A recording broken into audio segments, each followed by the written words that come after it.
Wann habt ihr zuletzt wirklich überlegt, ob ihr eine AMD-Karte kauft? Ehrlich jetzt, weil ich muss euch was zeigen. Steam Hardware Survey, das ist die monatliche Umfrage von Steam, welche GPU die Leute verbaut haben. Und da steht, dass 72% der User eine Nvidia-Grafikkarte verbaut haben und AMD nur 18%. Das klingt nach einer klaren Sache, oder? Aber warte kurz.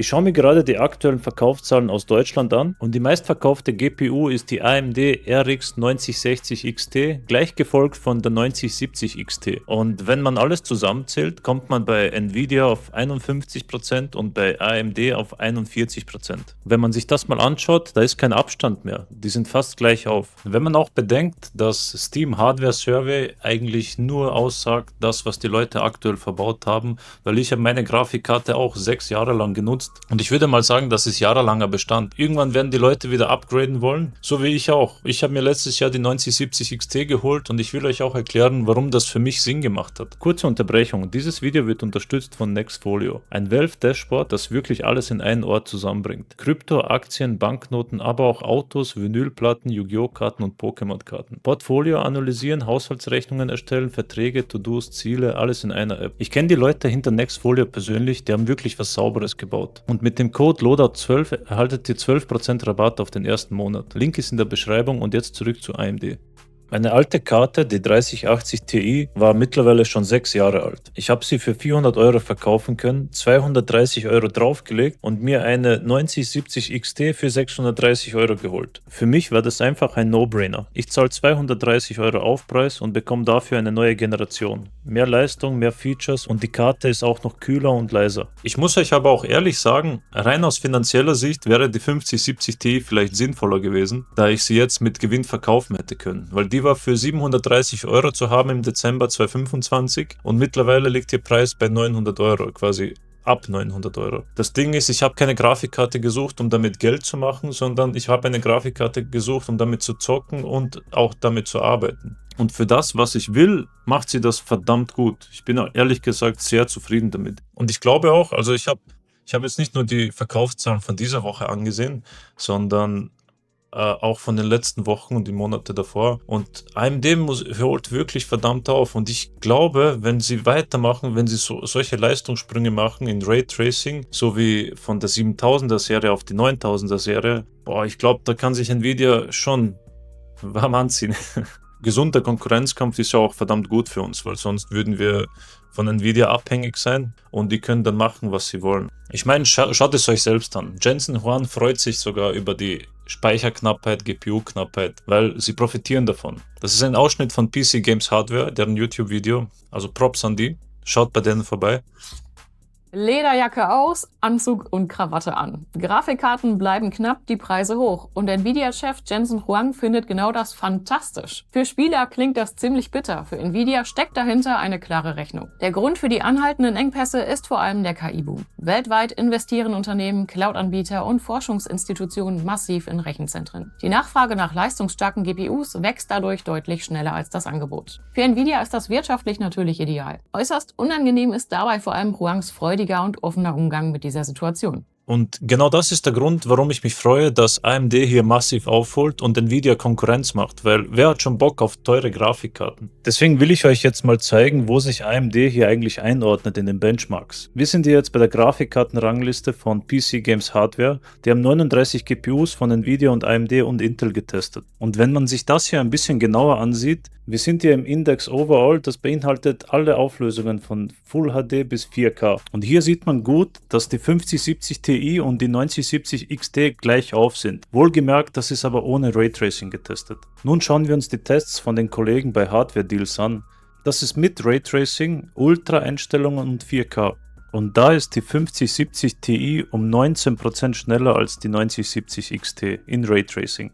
Und wenn wir Raytracing mal abschalten und die Tests ohne Raytracing ansehen, dann sehen wir, dass die 5070 Ti nur noch 6% schneller ist. Und bei den Benchmarks von computerbase.de in 2K, reine Rasterisierung, also ohne Raytracing, ist die 5070 Ti um 6% schneller und in 4K 8%.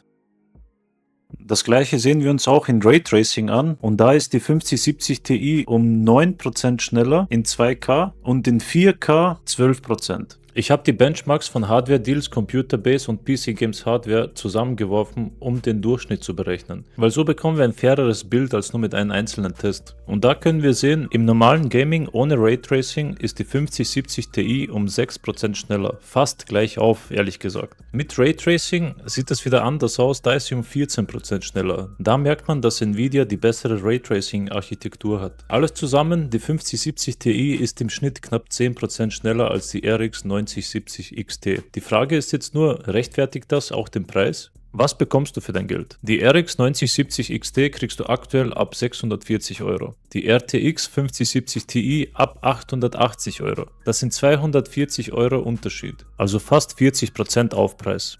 Und was bekommst du dafür? Im normalen Gaming 6% mehr Performance, beim Raytracing 14%. Unterm Strich bedeutet das, die 9070 XT liefert dir im Raster rund 28% mehr Leistung pro Euro. Selbst beim Raytracing, wo Nvidia klar vorne liegt, ist die AMD-Karte noch effizienter. Die 5070 Ti ist die schnellere Karte, keine Frage. Aber ob dir der Unterschied von 240 Euro das wert ist, das müsst ihr selbst entscheiden. Und das bringt mich zu einer Frage an euch. Hättet ihr euch damals im Dezember anders entschieden? Die 9070 XT für 630 Euro oder die 5070 Ti für 730? 100 Euro mehr und dafür Nvidia. Ich habe mich für AMD entschieden, aber wäre das auch eure Wahl? Oder hättet ihr einfach die 100 Euro draufgelegt? Oder wäre euch das komplett egal und ihr würdet sogar den aktuellen Preis von Nvidia bezahlen? Schreibt es mir in die Kommentare, das würde mich echt brennend interessieren. Kommen wir jetzt zum interessantesten Part. Wie fühlt sich das Gaming für mich mit der 9070 XT an?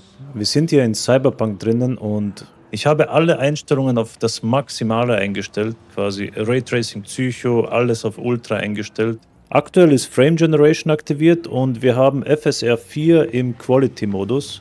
Also da haben wir dann 70 FPS circa herum. Aber stellen wir mal auf Ultra Performance ein, weil für mich macht es keinen großen Unterschied in der Bildqualität. Das Einzige, was ich merke, sind die 144 FPS, weil mein Monitor hat halt 144 Hertz und dadurch ist das Spiel jetzt extrem flüssig. Ich hoffe, ihr könnt das überhaupt erkennen, weil YouTube kann ja nur 60 FPS abspielen. Aber ich muss echt sagen, es fühlt sich deutlich flüssiger an.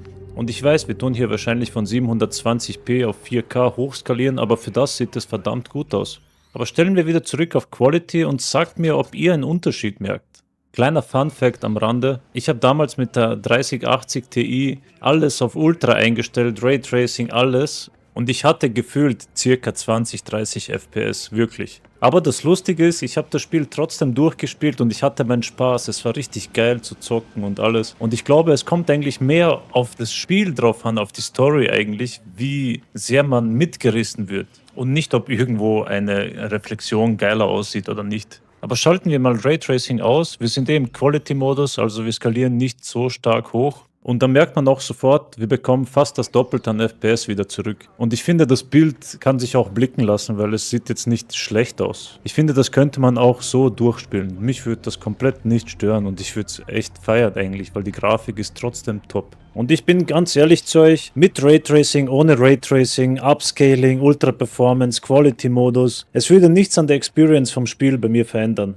Das Einzige, was ich heute beachte, ist, dass das Spiel flüssig läuft und nicht stottert. Und natürlich, dass die Bildqualität schön bleibt. Aber in meinem Fall bei Cyberpunk merke ich echt nicht so viel Unterschied. Ich könnte es echt in jedem Modus spielen. Path Tracing möchte ich euch auch mit der 9070 XT zeigen. Da struggelt sie, wenn ich FSR in Quality-Modus einstelle, deswegen stelle ich hier auf automatisch quasi dynamisches Upscaling ein. Und da spüre ich wieder, dass das Spiel nicht so flüssig läuft wie bei 120, 130, 140 FPS. Aber ich finde es trotzdem krass, dass AMD es schafft, Path Tracing in Cyberpunk auf 60 FPS laufen zu lassen. Und ich finde, es sieht jetzt auch nicht schlecht aus. Wie gesagt, ich kann es in jedem Modus spielen. Aber das war noch nicht alles. Es gibt noch mehr. Wir können den Upscaler auf Ultra Performance einstellen. Da kommen wir dann in einen Bereich zwischen 90 und 100 FPS. Und als ich das gesehen habe, war ich echt erstaunt und überrascht, was AMD da liefert. Und das hat mich auch zum Nachdenken gebracht, weil Path Tracing sollte ja eigentlich Realismus pur sein. Und für mich sieht Raytracing da viel besser aus. Und deswegen frage ich mich, an was kann das liegen? Eventuell ist einfach Path Tracing viel zu anspruchsvoll für die GPU und dadurch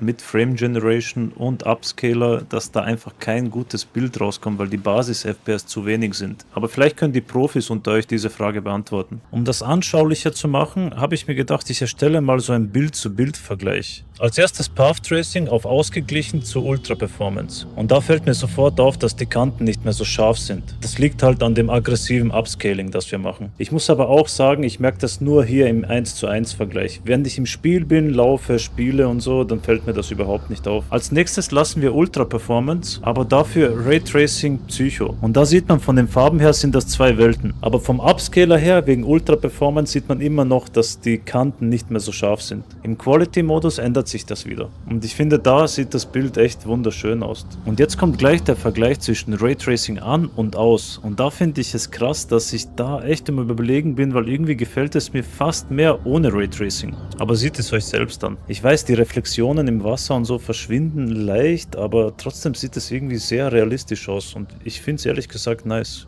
Und wieder, mich würde echt interessieren, was ihr dazu sagt. Was gefällt euch am liebsten? Und damit sind wir am Ende vom Video angelangt. Ich hoffe, die Benchmarks haben euch einen guten Eindruck gegeben, was die 9070 XT wirklich kann. Jetzt noch kurz was Persönliches. Der Kanal ist noch sehr jung. Ich bin ehrlich gesagt noch am Lernen, was das Format angeht. Was euch am besten gefällt, wie ich die Videos aufbaue. Und genau deswegen brauche ich euer Feedback. Gefallen euch solche Benchmark-Videos? Soll ich beim nächsten Video nur Benchmarks machen? Verschiedene Spiele, verschiedene Einstellungen, alles durchtesten? Oder wollt ihr lieber ein Video zur Adrenaline-Software, also wie ihr mit ein paar Einstellungen ein paar mehr FPS rausholt, ohne einen Euro auszugeben? Schreibt es mir in die Kommentare, ich lese wirklich alles und versuche darauf einzugehen. Und falls euch das Video gefallen hat, ein Abo würde mich extrem motivieren, weiterzumachen. Der Kanal ist klein, aber ich gebe wirklich alles für jeden Upload. Jedes Abo zeigt mir, dass es sich wirklich lohnt. Also wenn ihr ehrliche Hardware-Videos wollt, seid dabei und bis zum nächsten Mal. Ciao.